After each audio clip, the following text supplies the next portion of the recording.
أعوذ بالله من الشيطان الرجيم بسم الله الرحمن الرحيم الحمد لله رب العالمين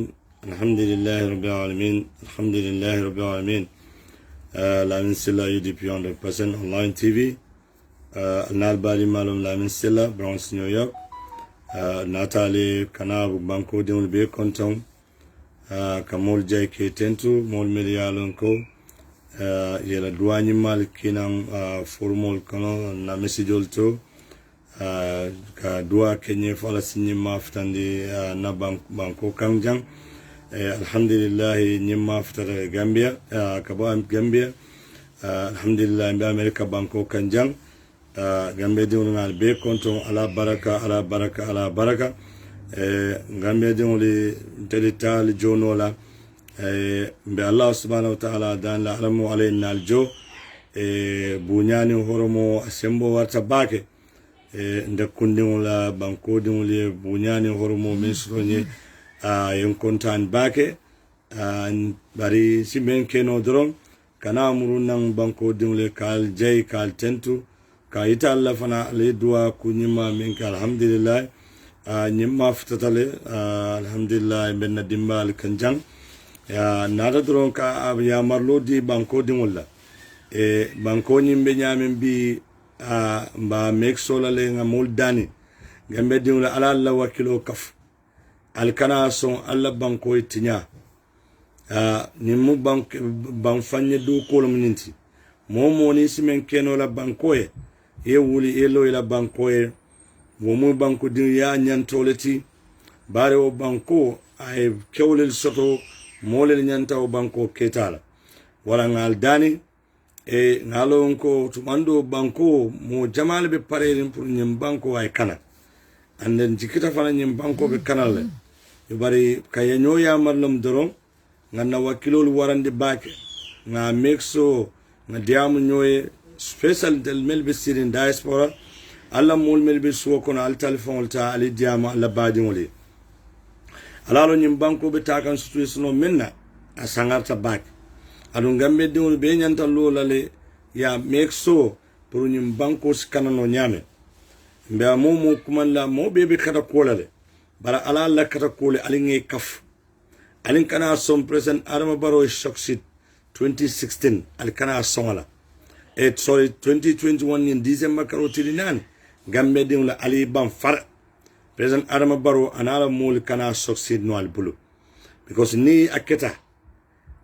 kulo mal benal fanjala kulo kono al fan purali al fan bondije abe kole ala bag delbe ya marlo mendila banko dingol la dron because delbe banko nyin kan karina antil tan anil lulu Gambia mode kuma jama fono lante jede ngaku jamal je nyala bari bena programol damtalle bena diamula banko la ku jamal la mi alon ko nyim natale doron kana al konton kal jay kal tentu atel meli dua ko nyimmal ke tumo men nga saralo di ko benala kana italla ko alta ko la dua jabitale nyimma futatale benna bon kono na dimbal tana wo tana me sodo adun tana man sodo silokan wulta gambe kon khairol la andun tanim America banko kan khairol la bal di struggle men makan struggle must continue Nyen struggle to stop la I fojam ñu wato membe banko ñu bus la president Adama Barrow wala mbe gambe dimul be kumanda alal tewul city ala te sito tambi ka tambi wato bela bale ala banko be molil bulu direction tela ibe banko ñu samba kanne do te lafta la nyame bale banko mantara takam pour banko dimul lafta la nyame alin kana ño feya alin kana chahano tambi tanim banko ene bi alon gambe dingula alinka Adama Barrow kana on the rate or ka on the mind. These people are very dangerous and ibe plaso mento imanna fika boje ibe ko fanam be katalale akende ma ba jawma ban ko nasi tel continent no sinim banko kan iba ko kelal so wala tel min ben jibe kan ide be diaspora le ban ibe gambe le ban momo banku din kenda yenyanto sotole kaloila banko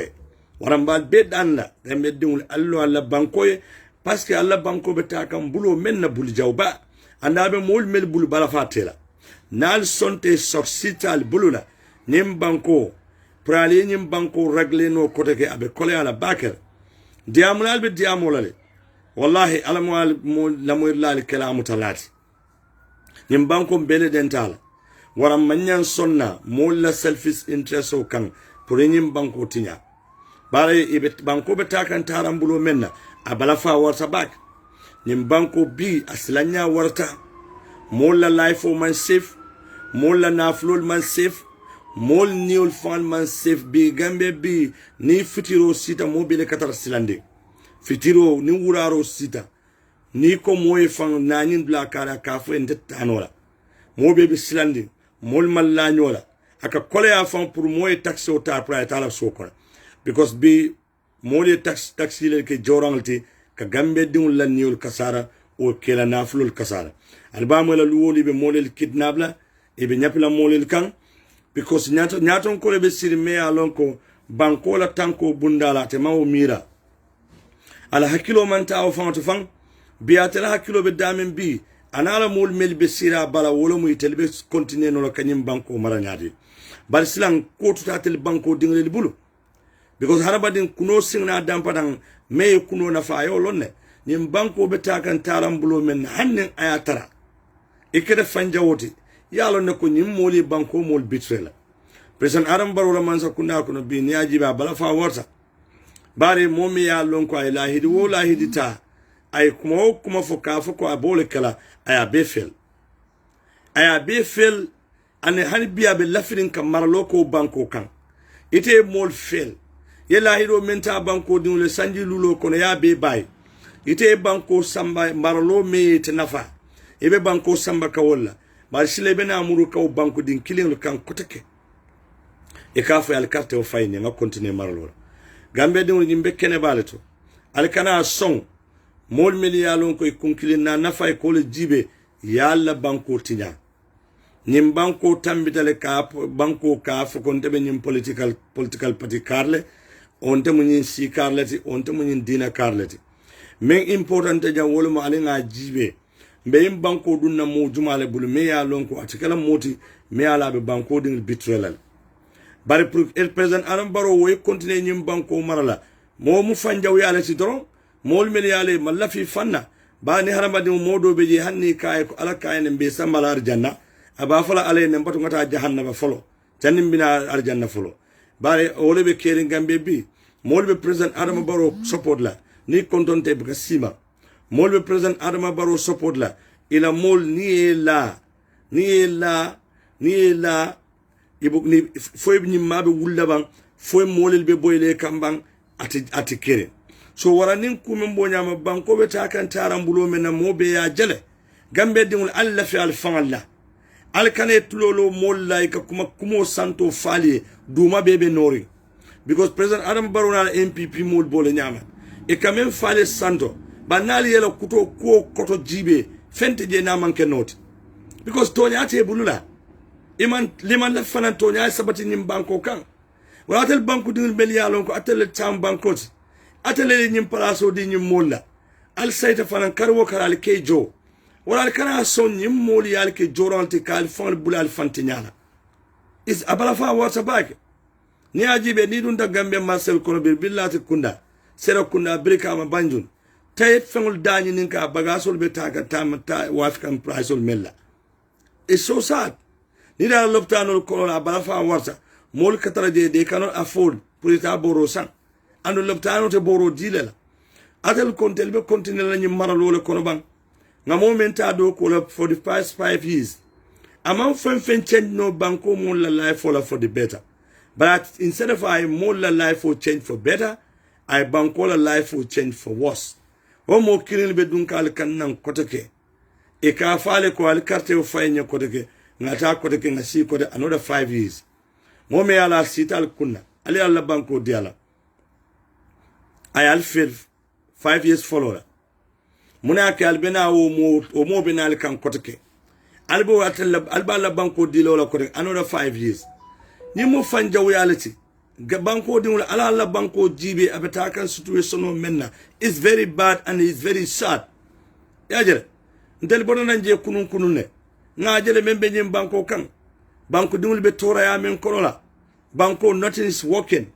bi kukile nebe wokan gambe bi wolum MPP ni debe MPP you fine. Because wole yamata ko mol dinken banku dinken dolel be MPP. Nim momo mantara MPP do manka Gambia demot. Anu Gambia demole alla last chance le bal bulu ni election ola. Alkana jok alkana tulu ni election ola ni membena. Nin 20 din December karo tili nan. Wolunna lanyim banko be bola. Wolunna fana lanyim banko be tula. Wara nal bala carte fayla alal hakilo to bake. Alkana dum mistake ko kono mistake ko me along. Sinal sal fan blame asatara is too late. Asadara no la kotake. Wayandel ba kuman la ala la mol komandi sol kono la yeta voters cartul ta. Alta voters cartul ta. Voters cartul wolil ma la wata de bayrawti. Nyato ngatile mbalo na bal nyato. Alta kelendi no la baratel ku kilinde bal bulu alsa la banko tana bul silo menna woluma la carte ke solti. Ana felenti molbe voters cartul taka. Nga Gambia dimul be kumande diaspora kol ala la mol kol so kono yete la voters cartul ta ni la voters cartul ta fana ikana so moye ne ke la voters cartul wafi billahi alla fito la bolil wafika so ngal kontom bake natal dron sort update lam dron ka Gambia dimul be kontom kal jay kal tentu alla loi kunyimal mele aliyake zafale nyima futatale na dimbal kan ni be sirinjang e America be al konton Gambia dimul ala baraka bena kafu dimul be konton na banko karo bela melina ta kay diko sembenna ngal be konton be Allah subhanahu wa ta'ala danila alamu alayna alam diko mafa ngal be konton bin ko na fukaton inshallah arbalum be program basoro la minsila online TV UDP online TV arbalum kana modang so arbalum albe kumol moyla melbe ko la fer arbalum talankilin America wato Gambia time 5 o'clock. Na lafta kumo moyla membe needimo. Al lafta Gambia kibarul moyla kul membe Gambia kolola. Naf arabalung programo kanal dang. Inshallah. Wala albe kuma kilo moyla membe koyla fer. So ngal be invite arabalung. Lafta albe kafnan kana programo la. Kane lamoy mbe silo dantela because it's silo nilun tangna daka silo dantela. So arabalung le be kala na sila dante oti. So ngal be invite albes na ni sila dante o kana fo al koma ala baraka bake al nal badi malam la min sila Bronx New York baby be ñu wato mentor be siri America banko kan Bronx ngal konton ba flal be assalamu alaikum wa rahmatullahi wa barakatuh.